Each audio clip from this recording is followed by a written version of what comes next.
அனைவருக்கும் வணக்கம். நான் உங்கள் சதீஷ்குமார் குருசாமி. இன்றைய காணொலியில் என்ன பார்க்க போறோம் அப்படின்னா, ஒரு நிலத்திற்கு அனுபவ சான்று என்று சொல்லக்கூடிய நில உரிமை சான்றை வழங்குவதற்கு வருவாய்த்துறைக்கு அதிகாரம் இருக்கா இல்லையா? இதுல ஒரு உயர்நீதிமன்ற தீர்ப்புல எஸ்.எம். சுப்பிரமணியன் அவர்கள், நீதியரசர் எஸ்.எம். சுப்பிரமணியம் அவர்கள் ஒரு ஆகச்சிறந்த ஒரு தீர்ப்பு வழங்கியிருக்காங்க. அந்த தீர்ப்பை தான் நம்ம பார்க்க போறோம். பல இடங்கள்ல நிலத்தின் உரிமையாளர் வேற ஒருத்தராக இருப்பார், அந்த ஆவணங்கள் வேற ஒருத்தட்ட இருக்கும். ஆனால் இந்த வருவாய்த்துறையில் என்ன பண்றாங்க அப்படின்னா, நிலம் இவருடைய அனுபவத்தில் இருக்கு, நிலத்தின் உரிமையாளர் இவர் தான் அப்படின்னு சொல்லிட்டு ஒரு அனுபவ சான்று என்று சொல்லக்கூடிய நில உரிமை சான்றை கொடுத்துருந்தாங்க. அந்த நில உரிமை சான்றை வைத்துட்டு அவங்க பதிவுத்துறையில் அதுக்கான பத்திரத்தை பதிவு செஞ்சிருந்தாங்க. சரி, ஏற்கனவே நம்ம கடந்த வீடியோக்கள்ல போலி பத்திரத்தை எப்படி விசாரணை செய்யணும், எதெல்லாம் போலி பத்திரம்னு பார்த்தோம். அதுல இப்படி நில உரிமை சான்றை வைத்து பதிவு செய்யக்கூடியதும் போலி பத்திரம் தான். போலி பத்திரம் பதிவு செய்வதற்கு இந்த பல இடங்களில் இந்த நில உரிமை சான்று வருவாய்த்துறை மூலமாக வாங்கப்படுது.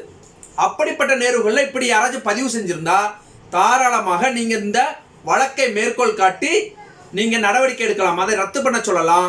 அதை ரத்து செஞ்சுட்டு நீங்க அந்த ஆவணத்தை போலியான ஆவணம், முறைகேடாக தயாரிக்கப்பட்ட ஆவணம் சொல்லிட்டு அந்த பதிவு சட்டம் 1908 பிரிவு 68 உட்பிரிவு 2 படி நீங்க அந்த மாவட்ட பதிவாளருக்கு புகார் மனு கொடுக்கலாம்.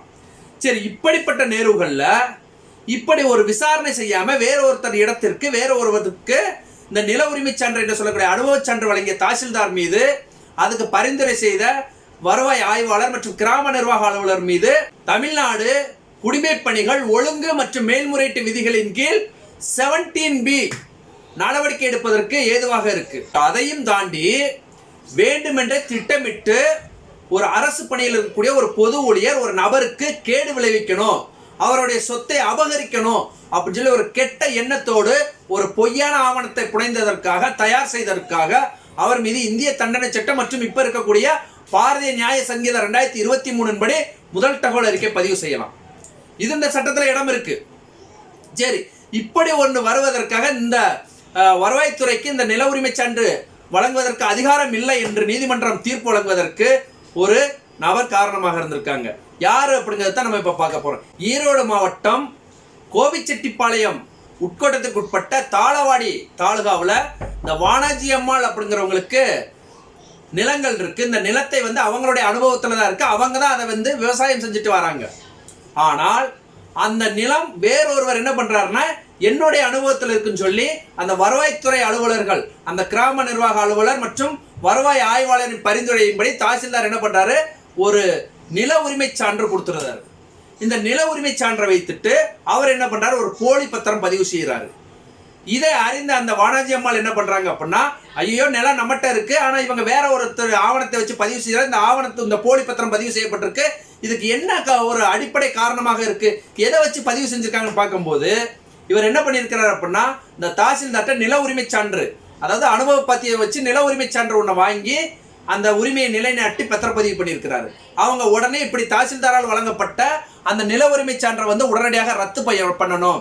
24/3/2020 அந்த சர்டிபிகேட் வழங்கப்பட்டிருக்கு, இந்த ஓனர்ஷிப் இவர் தான் அந்த நிலத்துக்கு அப்படின்னு சொல்றாங்க. ஆனால் அந்த இடமானது எங்களுடைய அனுபவத்தில், எங்களுடைய பொசிஷன்ல நாங்க இதை அனுபவிச்சுட்டு வரோம், இதை விசாரிக்காம கொடுத்தாங்கன்னு சொல்லி சென்னை உயர்நீதிமன்றத்தில் ஒரு வழக்கு தாக்கல் பண்றாங்க, ஒரு ரிட் பெட்டிஷனாக. ரிட் பெட்டிஷன் நம்பர் பார்த்தீங்கன்னா 15369/2023. இதை சென்னை உயர்நீதிமன்ற நீதியரசர் எஸ்.எம். சுப்பிரமணியன் அவர்கள் விசாரணை செய்து 19/6/2023 ஒரு தீர்ப்பு வழங்குறாங்க. இந்த தீர்ப்புல என்ன சொல்றாங்க அப்படின்னா, ஒரு நிலத்தின் உரிமையாளர் யார் என்பதை நம்ம பலமுறை இதைத்தான் நம்ம சொல்லிக்கிட்டு இருக்கோம். நிலத்தின் உரிமையாளர் யார் என்பதை ஒரு பத்திரப்பதிவுத்துறையும் தீர்மானம் பண்ணக்கூடாது, வருவாய்த்துறையும் தீர்மானம் பண்ணக்கூடாது. இதை விசாரிப்பதற்கென்று இருக்கக்கூடிய சிவில் நீதிமன்றம், அதாவது உரிமையியல் நீதிமன்றம் தான் தீர்மானம் பண்ணணும்.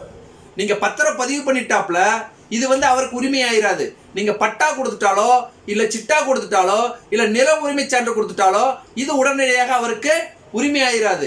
அந்த நிலத்தின் உரிமையாளர் யார் என்பதை தீர்மானம் செய்யக்கூடிய அதிகாரம் படைத்தது உரிமையியல் நீதிமன்றம். அதனால நீங்க உரிமையியல் நீதிமன்றத்துக்கு தான் போகணும்.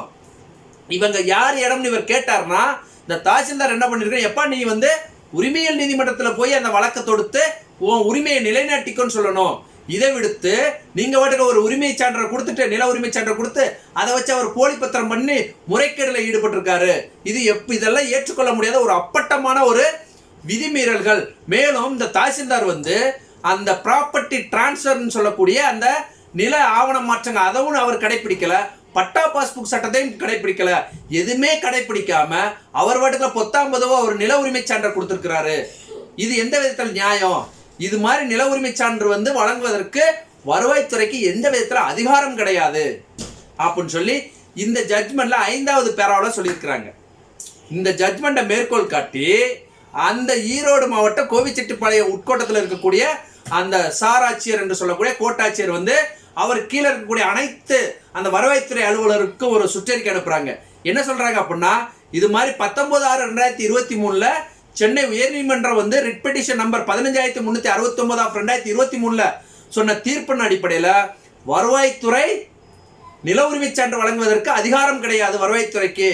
நீங்க அப்படி வழங்கி அதன் மூலம் ஒரு பத்திரப்பதிவு நடந்திருக்கு, போலியான ஆவணம் மோசடியான ஆவணம் பதிவு செய்யப்படுதுன்னு எங்களுக்கு தெரிய வரும் பட்சத்துல இந்த தீர்ப்புல 5வது பேராவில் சொல்லியிருக்குல்ல, உங்களுக்கு கிடையாது, நிலத்தின் உரிமையாளர் யார் என்பதை உரிமையியல் நீதிமன்றம் தான் நிலைநாட்டம் சொல்லப்பட்டிருக்குல்ல, இதை நீங்க கடைபிடிக்காம விதிகளை மீறி நீதிமன்ற தீர்ப்புகளை மீறி அரசாணைகள் மற்றும் சுற்றறிக்கைகள் மற்றும் சட்டங்களை மீறி நீங்க கொடுத்ததுக்காக உங்கள் மீது தமிழ்நாடு குடிமைப்பணிகள் ஒழுங்கு மற்றும் மேல்முறையீட்டு விதி 17B நாங்க நடவடிக்கை எடுப்போம், உங்களுக்கு சார்ஜ் பண்ணுவோம் அப்படின்னு சொல்லி தெள்ள தெளிவாக ஒரு சுற்றறிக்கை இதை பேஸ் பண்ணி அனுப்பியிருக்கிறாங்க. உண்மையிலே நான் அதான் சொல்றோம், போலி ஆவணங்கள் பதியப்படுவதற்கு அந்த போலி ஆவணம் பதியன்னு சொல்லி இருக்கக்கூடிய அந்த திருட்டு நபர்கள், ஒரு சொத்தை அபகரிக்க நினைக்கக்கூடிய நபர்கள் பல விதத்துல வந்து எங்கேயாவது ஒரு போலி ஆவணத்தை தயார் பண்ணி அதை பத்திரப்பதிவு பண்ணிடுவாங்க.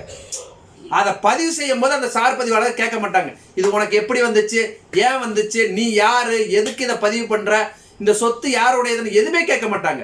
ஆனா போலி ஆவணம் நம்ம போய் நின்னா நம்மகிட்ட 1008 கேள்வி கேட்பாங்க, 1008 ஆவணங்களை கேட்பாங்க.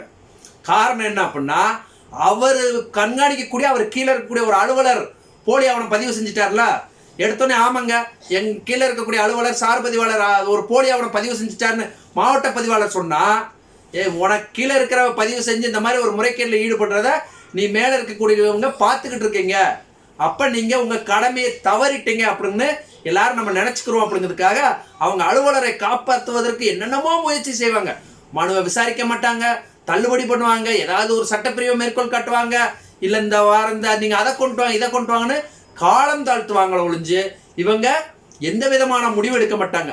அடுத்து நம்ம போய் நிற்கக்கூடிய இடம் வந்து ஒரு ஆணையமோ இல்லை வந்து நீதிமன்றமோ தான் இருக்கும். அங்கேருந்து ஒரு சவுக்கால் அடிக்கணும், இதை உடனடியாக இவ்வளவு காலத்துக்குள்ள விசாரணை பண்ணுங்க அப்படின்னு சொன்னதுக்கு அப்புறம் ஒரு விசாரணை பண்ணி அதுக்கப்புறம் முடியாத பட்சத்துல ஒரு அவர் மேல நடவடிக்கை எடுப்பாங்க.